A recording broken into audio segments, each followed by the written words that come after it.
Hello everyone. इस video में हम बात करेंगे CSI net chemical science part C के इम्पोर्टेंट क्वेश्चन एंड आंसर के बारे में।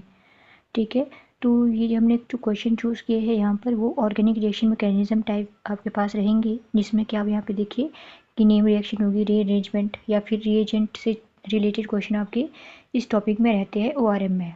ओके, तो हमने पिछली वीडियो में भी बात की थी कि आपके पास जो पार्ट सी होता है वो टोटल इसमें क्वेश्चन रहेंगे आपके पास 60 में हमने मैक्सिमम अटेम्प्ट करने होते हैं 25 और इसमें नेगेटिव मार्किंग होती है 1 नंबर की। ठीक है, तो पार्ट हमारे पास जो सी है वो बहुत ही ज़्यादा इम्पॉर्टेंट रहता है, कॉम्पिटिटिव एग्ज़ाम है ये, हमें मालूम है। तो इसमें हमारे पास जो पार्ट सी है ये एक स्कोरिंग पार्ट रहता है नेट के लिए। ठीक है, तो अगर हमारे पास पार्ट सी स्ट्रॉन्ग होगा तो आपका जो नेट का एग्ज़ाम है बहुत ही अच्छे से आप उसको कंडक्ट कर सकते हो। ठीक है, तो पार्ट सी में हमारे पास जैसे यहाँ पर हम क्वेश्चन हमने कुछ लिए हैं कि किस टाइप के क्वेश्चन आपके पास आ सकते हैं। जैसे कि यहाँ पे गिवन क्वेश्चन है, among the following compound the formal A9 equivalent is. तो गिवन ऑप्शन है acetylene, nitromethane, ethyl क्लोरोफॉर्मेट and 1,4-डाइथाइन।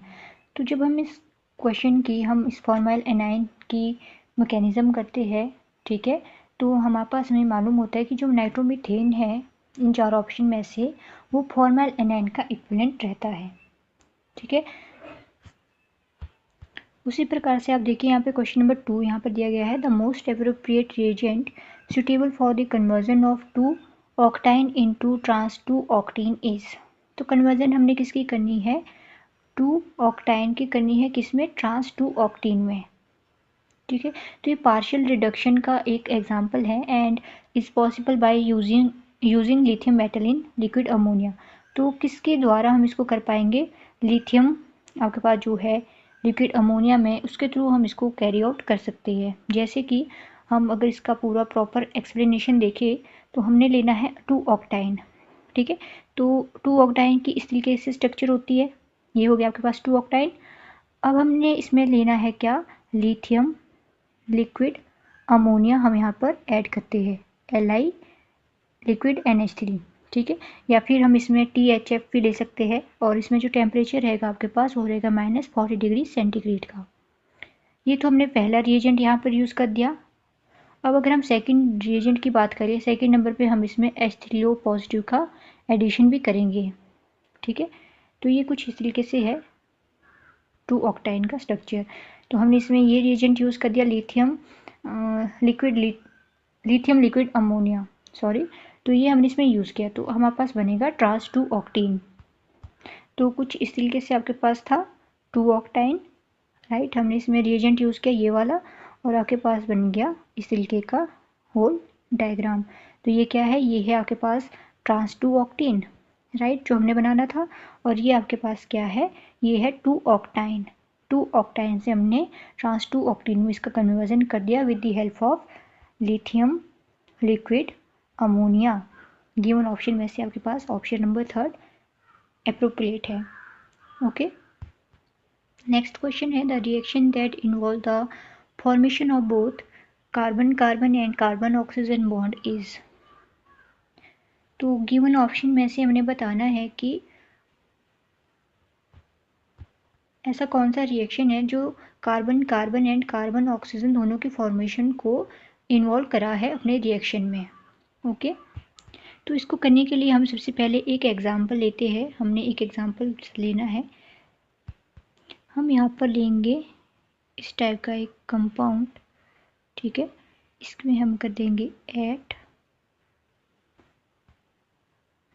Sorry लेने आएगा यहाँ पर आएगा इस तरीके से, ये OET डबल बॉन्ड O, हमने इसमें ऐड करना है बेस, राइट, और आपके पास कुछ इस तरीके से फॉर्मेशन हो जाएगी, इपॉक्साइड बन जाएगा यहाँ पर OET एंड यहाँ पर आ जाएगा डबल बॉन्ड O। ठीक है, इस तरीके का आपके पास एक प्रोडक्ट यहाँ पे बनेगा। ठीक है, तो ये किसका एग्जाम्पल है, ये एग्जाम्पल है डाज़िन ग्लाइसिडिक एस्टर कंडेंसेशन का, जो इन्वॉल्व कर रहा है carbon carbon and carbon oxygen की बॉन्ड की फॉर्मेशन को।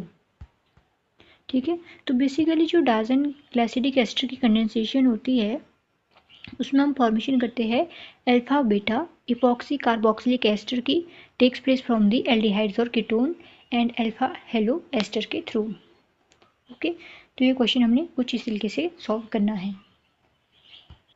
तो ये था क्वेश्चन कि हमारे पास कौन सी एक ऐसा रिएक्शन है जो इन्वॉल्व करता है carbon carbon and carbon oxygen bond formation को, वो है option number second, Darzens glycidic ester condensation का प्रोसेस। ओके, नेक्स्ट क्वेश्चन है the nucleophilic attack on olefins under mild conditions. तो न्यूक्लियोफिलिक अटैक करना है हमने ओलिफिन्स का, किसमें, माइल्ड कंडीशंस के अंदर। ठीक है, तो ये क्या रिक्वायर करता है अपनी इस प्रोसेस में, it require the activation by coordination to metal, which means option number 2 आपके पास यहाँ पे राइट रहेगी। The nucleophilic attack on olefins under mild condition requires activation by coordination to metal. Okay, next question है among the following the synthetic equivalent for acyl anion is. तो synthetic equivalent बताना है हमने एसाइल एनाइन का। तो जो हमने पहले क्वेश्चन किया उसमें हमने बताना था कि फॉर्मल एनाइन का इक्विवेलेंट, ठीक है, और इसमें हमने बताना है सिंथेटिक इक्विवेलेंट एसाइल एनाइन का। अपोजिट थोड़ा क्वेश्चन है। तो जब हम इस प्रोसेस को कैरी आउट करेंगे, ठीक है, तो हमारे पास ये कुछ इस तरीके से बन जाएगा। यहाँ पर नेगेटिव चार्ज होगा, हमने इसमें ई पॉजिटिव एडिशन किया, ठीक है।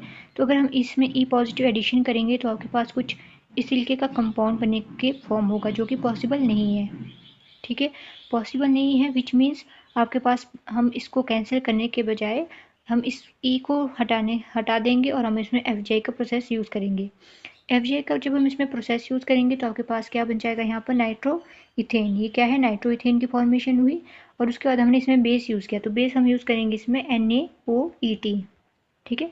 हमने यहाँ पर NaOET बेस यूज़ किया और आपके पास बन गया इक्विवेलेंट, ठीक है। CH3 CH negative and NO2 का इक्विवेलेंट आपके पास बन गया। और अब इस इक्विवेलेंट पे अगर हम ऐड करते हैं ई पॉजिटिव, अब हमने इसमें ऐड किया ई पॉजिटिव अगर हम इसमें ऐड करेंगे तो आ जाएगा आपके पास CH3 CH, यहाँ पर आ जाएगा E और साथ ही में NOT, विच मीन्स जब हमने इस प्रोसेस को करके देखा एसाइल एनाइन का हमने कंपाउंड लिया तो हमें पता चला कि नाइट्रो इथेन एंड बेस आपके सिंथेटिक इक्विवेलेंट की तरह यूज़ होंगे इसके फॉर्मेशन करने के लिए, ठीक है।